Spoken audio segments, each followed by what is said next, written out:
see right behind me, we have the Toyota Highlander rolling off the assembly line.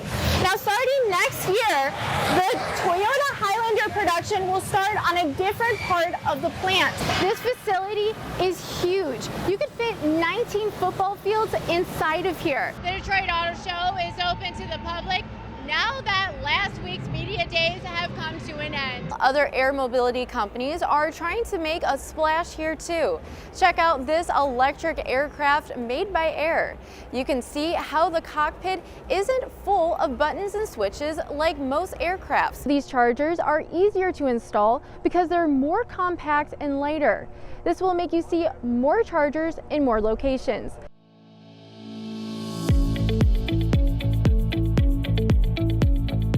Fisker's future vehicle production plans, why Alfa Romeo finished first among premium brands, and how the IIHS rated 11 small cars in a side crash test.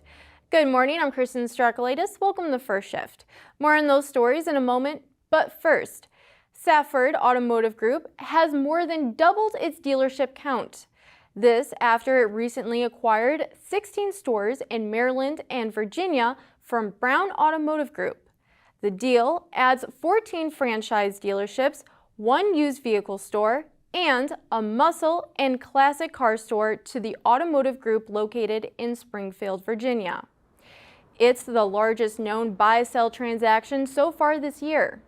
Safford owner James Graham says the executive team from Brown Automotive is joining Safford's management organization, and the combined group will eventually be renamed Safford Brown Automotive Group. If you are looking for a safe, smaller car to drive, you may want to consider investing in the Mazda 3 sedan or Mazda 3 hatchback. Both models earned a good rating in a new side crash test by the Insurance Institute for Highway Safety. The Nissan Sentra, Toyota Corolla sedan, Toyota Corolla hatchback, Honda Civic sedan, and Honda Civic hatchback all received acceptable ratings. Lastly, the Kia Forte, Subaru Crosstrek, and the Subaru Impreza sedan and wagon all received a poor rating. Overall, IIHS says it's encouraging to see so many small cars with passing grades in this new side test. Staying with the IIHS, it has given the redesigned 2022-23 Mercedes-Benz C-Class a Top Safety Pick Plus award. The higher tier Top Safety Pick Plus means good or acceptable headlights must be standard across all trims. And because it is available with 2 variations of headlights and 2 different front crash prevention systems, it meets all the requirements for the highest IIHS award. Alfa Romeo finished first among premium brands. Furthermore, the iconic brand recorded the greatest climb in the 14-brand premium segment compared with last year's J.D. Power Sales Satisfaction Index study, with a 25-point rise to a score of 833. The head of Alfa Romeo North America expressed how the brand is genuinely proud to see how their efforts have placed the premium brand at #1 among premium brands in the study. Fisker's future EV could be ready for purchase soon. It says it's poised to begin production next week, although some features may not be ready until 2024. The automaker says it plans to add lane keep assistance, blind spot monitoring, and automatic high beams to its launch edition Fisker Ocean One. By late 2023, it expects to add lane centering and traffic jam assist. Additionally, its power bank package for vehicle-to-home and vehicle-to-vehicle charging should roll out over the next 2 years. CEO Henrik Fisker says his priority is getting vehicles with unique features made and shipped to a growing backlog of customers, especially since over-the-air updates allow for less critical features to be added later. Thanks for watching. Be sure to go to autonews.com for more news, and don't forget to follow us on Twitter at @first_shift. Have a great day, and we'll see you next time. If you were to be called a dummy by a Humanetics employee, it's not something to be offended by. This is because the crash test dummy manufacturing company is building their dummies to be smarter. You may not think that a dummy could help build a safer vehicle, but with the deadly car crash rates in North America rising 30% over the last 10 years, they are needed more than ever to help car manufacturers design safer vehicles. And if you look at our roadways today, they're actually less safe than they were just a few years ago. Our fatality rates are going up. That's incredible that it's actually going up when we have all this technology, all this capability. So we have to do more. We have to do much more, and we have to protect all sizes of occupants. Since we are not all built the same, Humanetics is creating dummies to represent all body types. In order to be able to better protect women, there is now a 5th percentile female dummy that will be able to indicate where women are most susceptible to injury. Just because they are smaller, they tend to sit closer to the steering wheel. We've also seen that females are more susceptible to lower leg injuries just because they're sitting closer to the panel where the legs sit. We do have a lot more sensors in the 5th female. So the previous version is called the Hybrid 3, which we obviously don't have here to look at, but those dummies can only incorporate about 100 maximum sensor channels. These dummies can incorporate up to 150, so we have a lot more capability to measure different injuries throughout the body, so forces, accelerations, just kinematics of how the body is moving or how the dummy is moving. Currently, this 5th percentile female dummy is not in regulation, but that could change in the near future as Humanetics pushes it to be adopted worldwide. However, the government's new car assessment program does not require testing of both the male and female dummies in every seating position. This means the 5-star rating system really only caters to a portion of the population.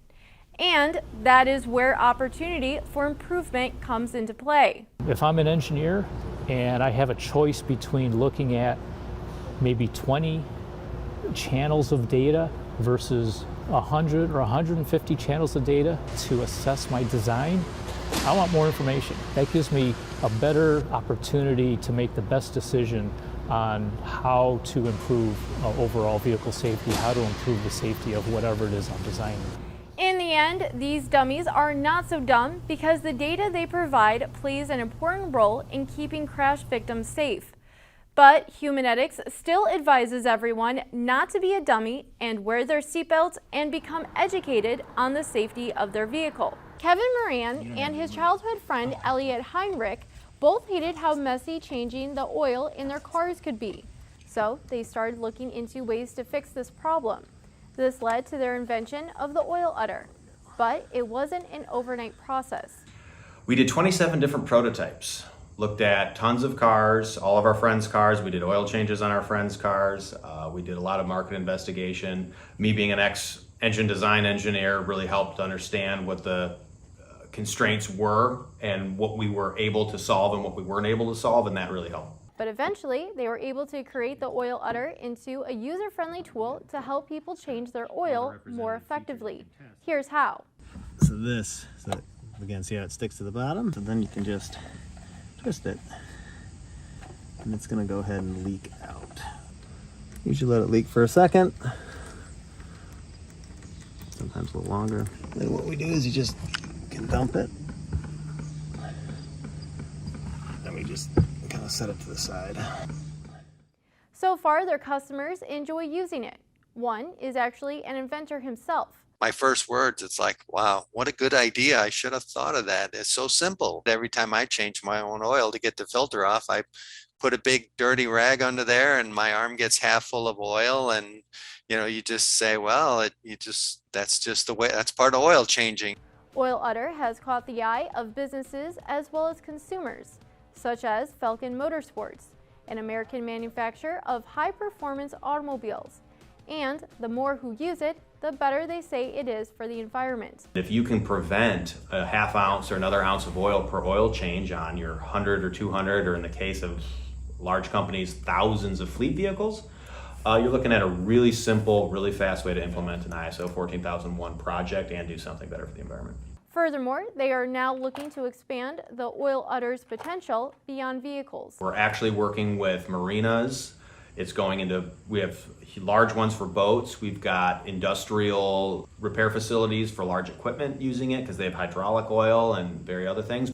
Kevin and Elliot say seeing their product in use is encouraging. Your friends are going to buy them. You're going to get some feedback from them. You know, you'll sell 1 a week, 2 a week. It'll slowly build. But, you know, use that feedback. Change your messaging to the customer. Maybe you might have to tweak the product itself, but really hang in there and it will build over time. And they continue to look forward to seeing what other opportunities might be in store for their invention in the future. Good morning, everyone. I'm Kristen Strakulaitis. Welcome to this special edition of First Shift on location at Hart Plaza in Detroit, just across the street from Huntington, the home to the North American International Auto Show. Why here? Because it's the site of what might have been the most anticipated reveal of the show, the Ford Mustang. Wow, this is a great night for Mustang lovers. And hey, Flat Rock, I can't wait for you guys to build me one of these, so thank you. Muscle car lovers at the Detroit Auto Show waited anxiously for Ford's reveal of its all-new Mustang. And they were not let down when the moment they were waiting for happened. It's always a pleasure to welcome another Mustang into the stable and to the family. It was an honor to be able to attend the launch and see the new one roll out live. I know we're all excited to get our hands on one, get behind the wheel. I know I can't wait. So it's just really exciting to see that and get to be here and a part of this night. Thanks to its reimagined driving experience, Ford says its 7th generation car is the most exhilarating and fun to drive Mustang yet. Consumers can enjoy a fighter jet inspired digital cockpit to a new advanced turbocharged engine and an edgier exterior design. The new Mustang delivers appealing looks and sounds no matter the price point and performance level. Whether it's a convertible or coupe, the Mustang offers a 5.0-liter Coyote V8 or 2.3-liter turbocharged 4-cylinder. The manual option is still sticking around for the 7th gen vehicle. From the enthusiast side of things, having a manual option is incredible.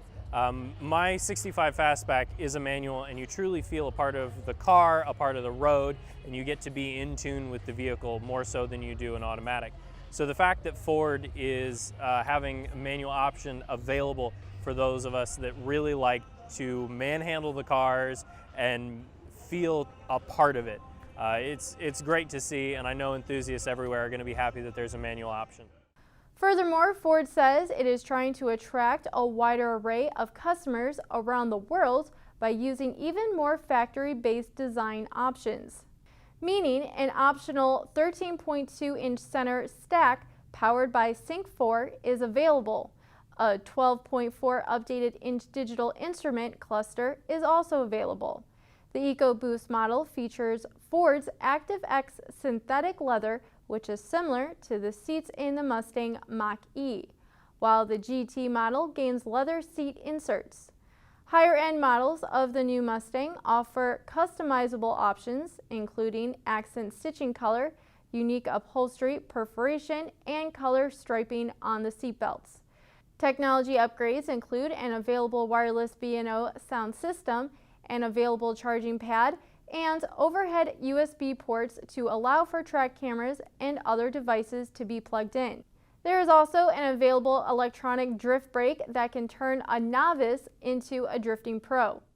Drifting is the fastest growing motorsport in the world. It's so accessible. There's events in any state, just about any city, on any weekend. And so Ford has seen that, and now every single Mustang has a drift brake in it.